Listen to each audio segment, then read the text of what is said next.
Okay friends, இன்னைக்கு காலையிலேயே ஒரு சம்பவம் ஆயிருந்துச்சு. என்னென்னு பார்த்தீங்கன்னா, நான் வந்து பார்க்கும்போது டிஷ்வாஷரில் கீழே வந்து தண்ணி வந்து ட்ரெயின் ஆகும்ல, அது வந்து ஃபுல்லாக ட்ரெயின் ஆகாமல் இருந்துச்சு. என்னடா இது இப்படி ஆகாமல் இருக்கே, ஆளை கூப்பிடணுமா என்னன்னு யோசிச்சுட்டு இருந்தேன். அதுக்கப்புறம் பாஷோட வெப்சைட் வந்து ரொம்ப ஹெல்ப்ஃபுல்லாக இருந்துச்சு. அந்த வெப்சைட்டில் வந்து why my dishwasher is not draining water அப்படின்னு அடித்த உடனே அவங்க வந்து ஒரு கைடு மாதிரி கொடுத்துருந்தாங்க. என்ன ரீசன் இருக்கும் அப்படின்னு 3 ரீசன் கொடுத்துருந்தாங்க. ஸோ அதில் ஃபஸ்ட்டு ரீசன் வந்து என்னது, அந்த தண்ணியில் வெளியே ஏதாவது ட்ரெயின் ஆகாமல் இருக்கிறதுக்கு ஏதாவது கிடக்குதான்னு பார்க்க சொன்னாங்க. நான் என்ன பண்ணேன்னா, ஒரு கரண்டியை வச்சு அந்த ட்ரெயின் ஆகாத தண்ணி எல்லாத்தையும் ரிமூவ் பண்ணிவிட்டு அவங்க வந்து ஒரு ஸ்பஞ்சை வச்சு உள்ள தண்ணியெல்லாம் க்ளீன் பண்ண சொன்னாங்க. க்ளீன் பண்ணிட்டேன். க்ளீன் பண்ணதுக்கப்புறம் பார்த்திங்கன்னா வெளியவும் ஒரு சின்ன பீஸ் போன் மாதிரி ஒன்று கிடந்துச்சு.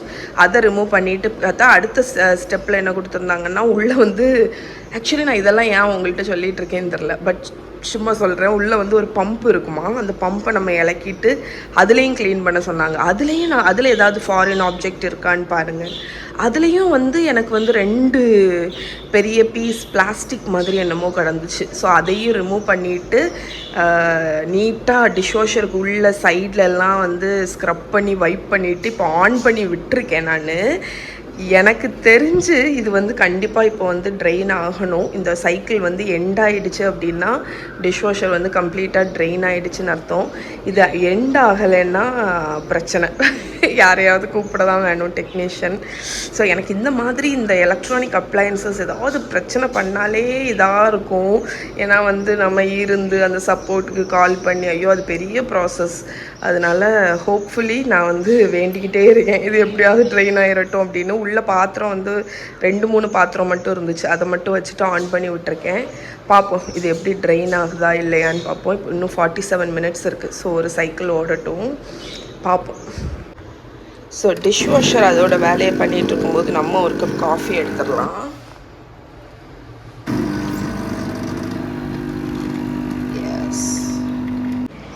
எஸ் ஃப்ரெண்ட்ஸ், நம்மளோட வித்தைகள் எல்லாம் ஒர்க் ஆகிடுச்சு. நம்மளோட சைக்கிள் முடிஞ்சிடுச்சு. அண்ட் ஆஹா, புகையும் வருது, தண்ணியும் கீழே வந்து சுத்தமாக இல்லை, ட்ரெயின் ஆகிடுச்சு. ஓகே, அப்போ அந்த ஒரு சின்ன பீஸ் இருந்தது தான் மேட்ரு. எப்பாடி டன். இன்றைக்கி மகாமகியோட ட்ராயிங்கை பார்ப்போம். 3D ட்ராயிங் இன்னைக்கு. செரி வரைஞ்சியா? காணி பாப்போம். கண் இது மேம் வந்தாங்க, இது மேம் வந்தாங்க, இது நான் வரைஞ்சேன். அழகா வரைஞ்சிருக்கீங்க, தத்ரூபமா இருக்கே. இது பார்க்காத, அது நல்லா இல்ல. காணி மகி காணி.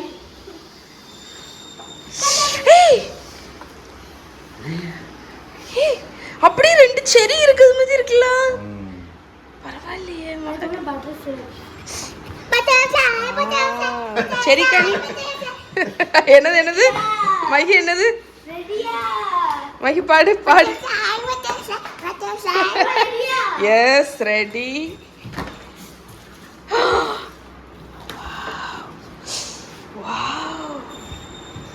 தூரத்துல இருந்து பார்க்க அப்படியே 2 செரி இருக்கிற மாதிரி இருக்கு. மகாமா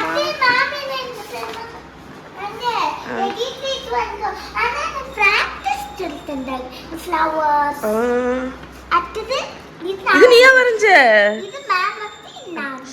பரவாயில்லையே, சூப்பர். சரி, பரவாயில்ல. போனதுக்கு நீங்க நிறைய வித்தைகள் எல்லாம் கத்துக்கிட்டீங்க, பரவாயில்ல. நைஸ், சூப்பர் சூப்பர் மகா. ஸோ இன்றைக்கி லஞ்சுக்கு வந்து வாழைக்காய் பொரியல் பண்ண போகிறேன். ஸோ இது என்ன காயின்னு பார்த்தீங்கன்னா, எங்கள் வீட்டு வாழை மரத்தில் பார்த்தீங்கன்னா கொலை வந்துச்சு. அதுக்கப்புறம் அந்த வெயிட்டு தாங்காமல் மரம் சரிஞ்சிடுச்சு. ஸோ அந்த மாதிரி ஆகும்போது இந்த மாதிரி பிஞ்சு காயாக கிடைக்கும். ஸோ இது வந்து பழுக்கவும் வைக்க முடியாது. இதை வச்சு எங்கள் அம்மா வந்து ஒரு சூப்பர் பொரியல் பண்ணுவாங்க. அதுதான் நான் இன்றைக்கி பண்ண போகிறேன். எனக்கு அந்த பொரியல் வந்து அவ்வளோ பிடிக்கும். ஸோ இந்த மாதிரி பிஞ்சு காயாக கிடச்சிச்சின்னா இதை என்ன பண்ணணுன்னா, நல்லா வாஷ் பண்ணிக்கோங்க. வாஷ் பண்ணிவிட்டு அந்த டாப் இதுவும் கீழே உள்ளதையும் மட்டும் கட் பண்ணிடுங்க. கட் பண்ணிவிட்டு இது கொஞ்சம் பெருசாக இருந்துச்சுன்னா நீங்கள் நேர் பாதியாக வச்சு கட் பண்ணிக்கலாம். பட் இது வந்து ரொம்ப சின்ன காய், அதனால் ரொம்ப இலசாக தான் இருக்கும். அதனால் தோலெல்லாம் உரிக்கக்கூடாது. தோலெல்லாம் உரிக்காமல் இந்த மாதிரி தோலோடி நீங்கள் கட் பண்ணிக்கலாம். இதை வச்சு ஒரு சூப்பரான பொரியல் பண்ண போகிறோம். ரொம்ப மெல்லுசாகவும் கட் பண்ண வேண்டாம், ரொம்ப திக்காகவும் கட் பண்ண வேண்டாம். இந்த மாதிரி தோலோடி கட் பண்ணிக்கோங்க. இதை வச்சு பண்ணக்கூடிய பொரியல் வந்து ரொம்ப டேஸ்ட்டாக இருக்கும்.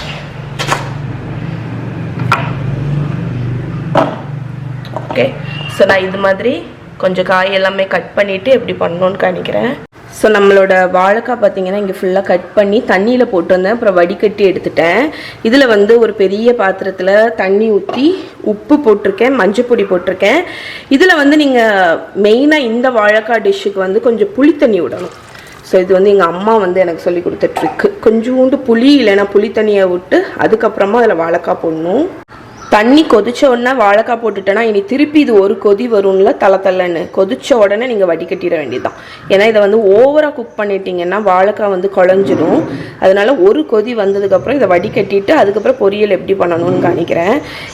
இந்த மாதிரி ஸ்டைலில் தான் பொரியல் வந்து நாகர்கோயில் பக்கம் உள்ள கல்யாண வீட்டிலலாம் பண்ணக்கூடிய பொரியல்.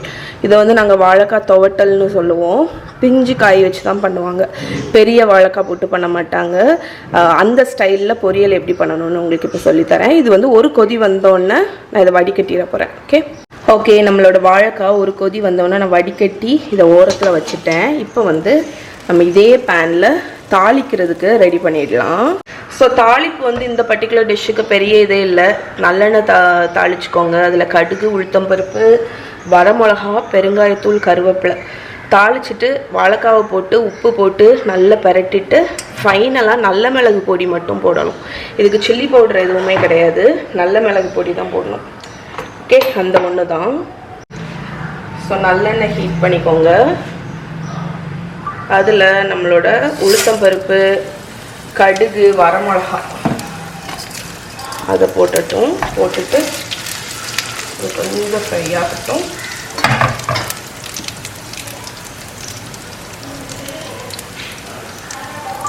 இப்போ இதில் கொஞ்சம் பெருங்காயத்தூளுக்கு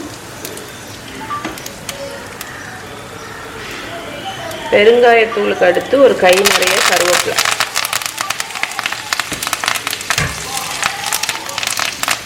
ஸோ இதுதான் இதோட மெயின் தாளிப்பு. இதை நல்லா ஃப்ரை பண்ணிடலாம். ஓகே, இப்போ நம்மளோட வாழைக்காய் போட்டுடலாம். இப்போ நம்ம வேக வச்சு வடித்து வச்சுருக்கிற வாழைக்காய் போட்டாச்சு. இதுக்கு தேவைக்கு தக்கன உப்பு போட்டு நல்லா பரட்டிடுவோம்.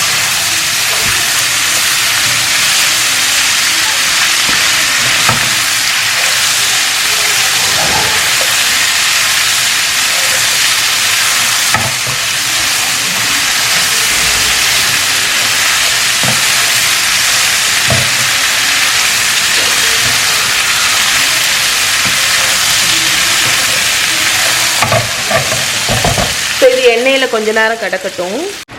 ஸோ இங்கே வாழைக்காவை நான் போட்டு ஒரு பரட்டிட்டேன். இப்போ லேசாக மூடி போட்டு ஒரு 5 நிமிஷம் அந்த எண்ணெயில் வந்து கிடக்கட்டும். ஸோ அந்த பச்சை வாடை எல்லாம் போய் நல்லா அப்படி குக்காகி வரணும். ஃபைனலாக பெப்பர் மட்டும் போடணும்.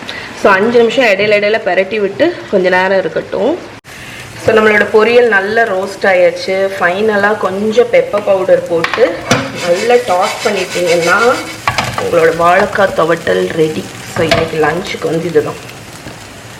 மகா வந்து பார்த்தீங்கன்னா சூப்பராக ஐடியா பண்ணுவாள். போன வருஷம் ஃபுல்லாக மகா வந்து எங்ககிட்ட ஏதாவது எனக்கு ரேடியோ ஆஃப் பண்ணிட்டு எங்ககிட்ட வந்து ஏதாவது நியூஸ் சொல்லணும்னு வைங்களேன், மகா வந்து என்ன முக்கால்வாசி சொல்லுவான்னு பார்த்தீங்கன்னா, அம்மா கொரியாவில் இருக்குல்ல அப்படின்னு சொல்லி இந்த வருஷம் கொரியா போயாச்சு. இப்போ இன்னையிலேருந்து என்ன ஊர் ஆரம்பிச்சிருக்கான்னு பார்த்தீங்கன்னா, கனடால இருக்குல்ல ஒரு Airbnb உண்டு. சரியா? சரி. Airbnb பேக்யார்ட்ல வந்து wolf உண்டு, bears உண்டு, wolf packs ஃப்ரீயா சுத்திட்டு. ஆமா, அப்பதான் நம்மள கடிச்சு சாப்பிடும். கடிக்காது, இல்ல லாக்டா தான் இருக்கும். சரி, அவங்க சேஃபா தான் போட்டு வச்சிருக்காங்க. ஓகே फ्रेंड्स, சோ நாங்க இப்போ ஆட்டோக்குள்ள வயர் தெரியுமா? ஆட்டோவா கேரளா வயர். ஐயோ, எப்படி கத்து எதுக்குடா? தெரியுதுடா. ஸ்கையா? ஸ்கைல என்ன ஒண்ணும் இல்ல. அந்த ஆரஞ்சு ஓகே ஃப்ரெண்ட்ஸ், ஸோ நாங்கள் இப்போ வந்து எங்கே போயிட்டுருக்கோன்னு பார்த்தீங்கன்னா, இன்றைக்கி அம்மாவுக்கு வந்து அம்மா வந்து சபரிமலை போகிறாங்க. நான் அதை அவங்க கூட சொன்னேன்னு ஞாபகம் இல்லை, எனக்கு சொல்லலைன்னு நினைக்கிறேன். ஸோ அம்மா வந்து மலைக்கு போகிறாங்க. அம்மா பெரியம்மா எல்லாரும் சேர்ந்து போகிறாங்க. இன்றைக்கி அம்மாவுக்கு வந்து கட்டு. ஸோ ஈவினிங்க்கு மேலே கட்டு கட்டு கட்டு கெட்டு கெட்டு எனக்கே தெரியும் கெட்டு. அது ஆக்சுவலி கட்டு தானடா. சரி, கட்டு தான் கரெக்டான இது. ஏதோ ஒண்ணுங்க. அதுக்கு வந்து இப்ப நாங்க வந்து போயிட்டு இருக்கோம்.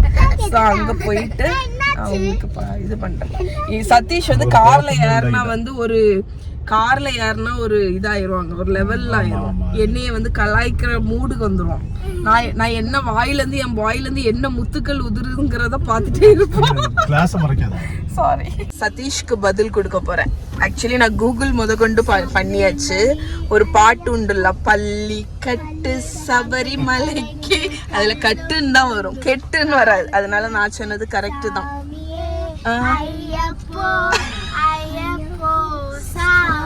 கரெக்ட்.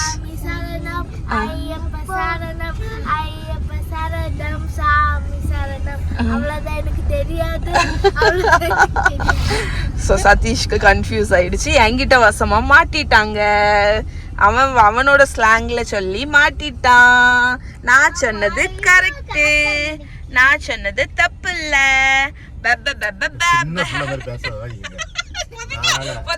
அவன் மேல ஒரு தப்பு சொன்னோன்னு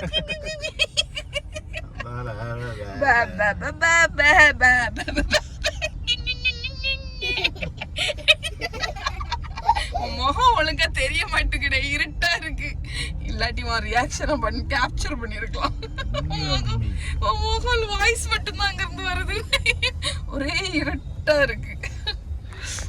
ஓகே, ஸோ நாங்க கிட்ட வந்துட்டோம், கோயிலுக்கிட்ட.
ஃப்ரெண்ட்ஸ். அம்மாவுக்கு கட்டிட்டு வர்ற வழியில் என்ன பண்ணிட்டோன்னா சதீஷ்ட்டு சொல்லி, இப்போ டைம் 8:41 தான், ஆனால் நான் 8 மணிக்கே தூங்க வந்துடுவேன்.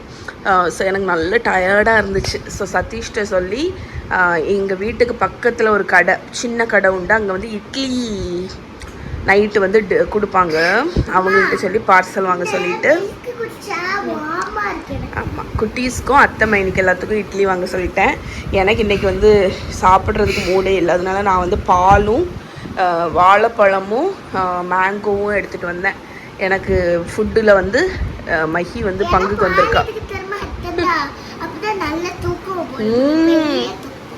கரெக்ட், நல்ல தூக்கம் வரும், அதனால தான். ஸோ நானும் மஹியும் சாப்பிட்டுட்ருக்கோம். நான் சாப்பிட்டாச்சு ஆக்சுவலி, ஒரு பனானா சாப்பிட்டேன், எனக்கு அதுவே ஃபுல்லாகிடுச்சு. இந்த பாலை குடிச்சிட்டு தூங்க வேண்டிதான். ஸோ இதோடு இன்றைக்கி விலாகை முடிச்சுக்கிறேன். நாளைக்கு உங்களை மீட் பண்ணுறேன். பாய், குட் நைட்.